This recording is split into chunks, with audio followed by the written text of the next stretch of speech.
Welcome to Bounce Around Charleston. I'm Randolph Miller. Coming up in today's show, a celebration of family, community, and culture. Kwanzaa officially begins on December 26th. We will have Robert Small here to tell us about some upcoming Kwanzaa celebrations. And the Charleston Parks and Recreation Commission has plenty of events to keep you entertained as well. We will speak with the publicity coordinator, Sarah Reynolds, to tell us about some of the events their parks are featuring. And you don't want to miss a very special holiday performance by the Singing Eagles from the Charleston Development Academy Public Charter School. Okay, thank you for being here with us today on Bounce Around Charleston. Robert Smalls, and I have standing here next to me Dr. Al Frazier. Dr. Al Frazier. Thank you all for joining us on Bounce Around Charleston. Okay, we're here to talk about Kwanzaa. We know that right now in the faith community we're dealing with the Advent season and Christmas. But on December 26th begins Kwanzaa. Tell us about it. Okay, well, the first thing I really want to say is that Kwanzaa is not a religious holiday. Okay. It is not an alternative to Christmas. You can enjoy Christmas, excuse me, and still enjoy Kwanzaa.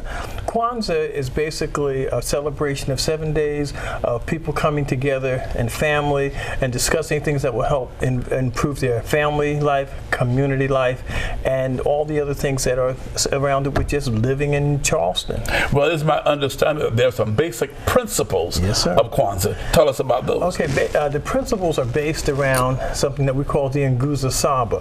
First of all, we have to understand that Kwanzaa was started in 1967 by Dr. Ramalana Karenga, and he started this as not, like I say, not as an alternative to Christmas, but something to embrace the African American community. The Nguzo Saba are 7 principles in which the entire celebration is based around.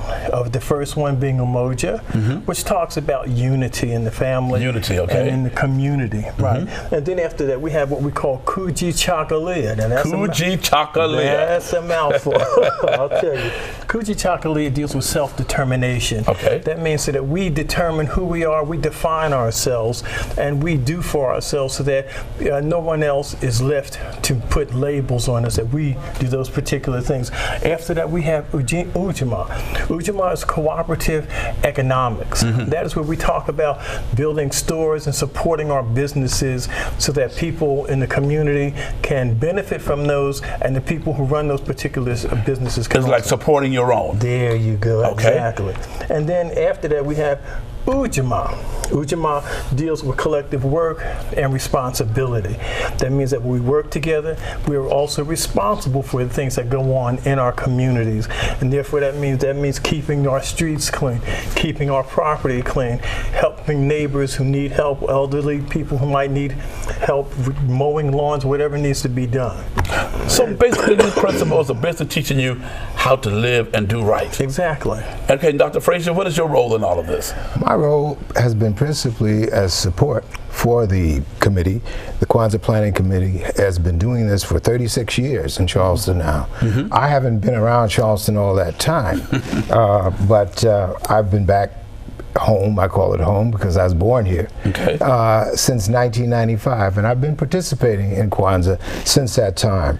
Through Bob and others, I became part of the African drum and dance movement in Charleston. Okay, now and that is very closely associated with Kwanzaa, because Kwanzaa promotes art. It promotes values that are associated with traditional arts like African drum and dance. And I said that you mentioned that, and we have here on display some African drums. Am I correct? Yes. These drums are called djembes.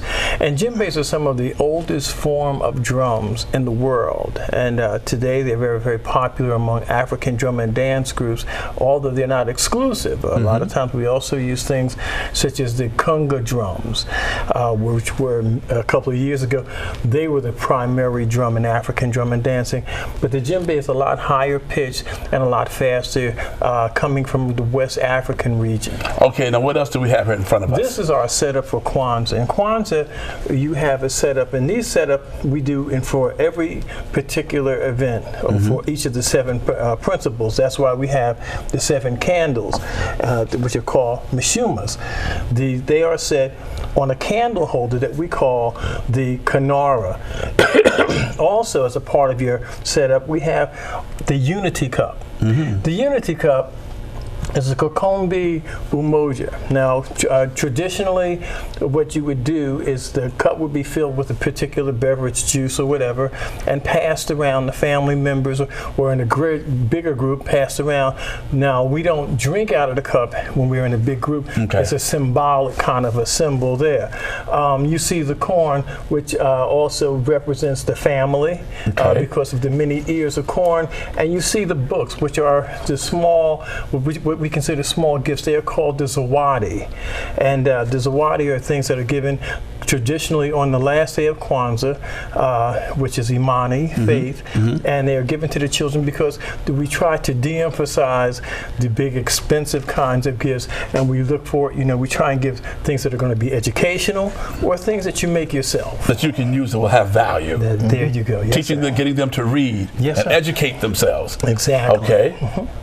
What else do we have here? Okay, and actually, those are the basic tools for your Kwanzaa setup. It is set on a mat.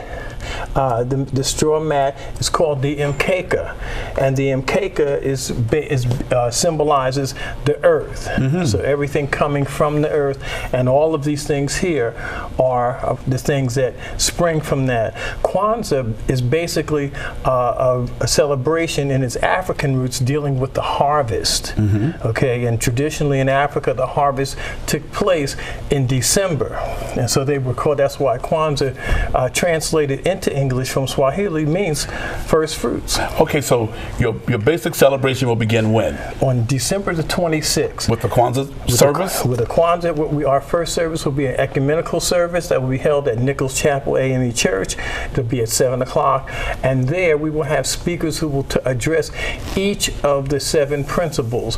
We have the Honorable Arthur McFarland. We also have the Honorable Councilman Dudley Gregory, Ezekwe Chandler, and we also have yourself, sir. Thank you very much. Who will be speaking on faith, and each person will speak for about 5 minutes about the particular principles of Kwanzaa. Okay, well, we will have on our website and everything, all of the events, so that the public can come out and be a part of this beginning on December 26th. Right. Thank you all for being here today on Bounce Around Charleston, sharing with us Kwanzaa.